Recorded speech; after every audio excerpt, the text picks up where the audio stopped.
आज का हमारी जो कविता है उसका नाम है उपवन के फूल। उपवन के फूल। इस कविता के कवि का नाम है त्रिलोक सिंह ठकुरेला।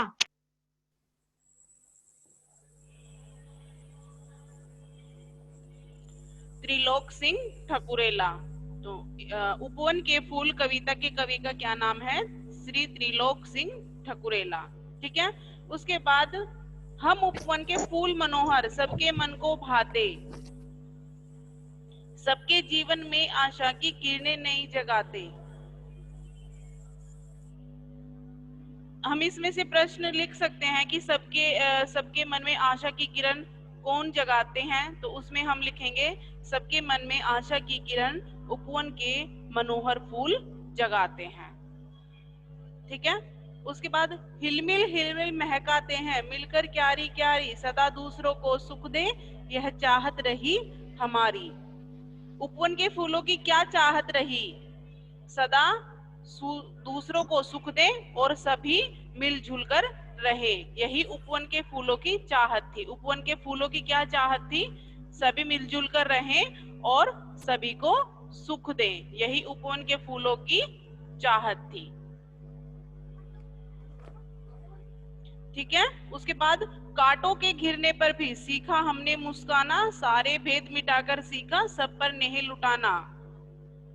फूलों ने क्या सीखा? फूलों ने क्या सीखा? फूलों ने सीखा कि उनके देखो चारों तरफ कांटे हैं, लेकिन उन्होंने क्या सीखा फिर भी? कि हमें सदा खुश रहना है, हमें सदा मुस्कुराते रहना है और आपस में भेदभाव नहीं करना है और सब पर प्यार लुटाना है। तुम भी जीवन जियो फूल सा, सबको गले लगाओ, प्रेम गंदगी से इस दुनिया का हर कोना महकाओ। तुम भी जियो फूल सा। तो इसमें कवि क्या कह रहे हैं?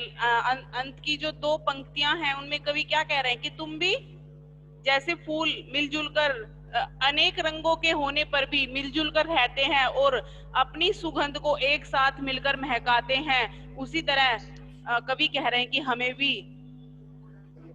आपस में भेदभाव नहीं करना चाहिए और हमें सबको मिलजुल कर रहना चाहिए और अपनी प्रेम गंध से, अपने स्नेह से एक दूसरे को प्यार लुटाकर, एक दूसरे को स्नेह देकर इस दुनिया को महकाना चाहिए। ये सब इस कविता में कवि कह रहे हैं। इस कविता में कवि ने हमें किस समझाने का क्या माध्यम बनाया है कि फूलों के माध्यम से कवि हमें यही सिखा रहे हैं कि हमें जिस प्रकार फूल के चारों तरफ कांटे होते हैं, फिर भी वह क्या करते हैं? मुस्कुराते हैं, हमें सुगंधित करते हैं। जो बगीचा है, जिस बगीचे में फूल लगे हैं उस बगीचे को सुगंधित करते हैं। उसी प्रकार हमें भी अनेक जैसे धर्म के लोग हैं, हमें उसमें जाति पाति में भेदभाव नहीं करना चाहिए, उनको मिटाकर हमें भी मिलजुल कर रहना चाहिए और हमें भी अपने स्नेह से इस संसार को महकाना चाहिए। इस कविता में कवि हमें यही संदेश दे रहे हैं।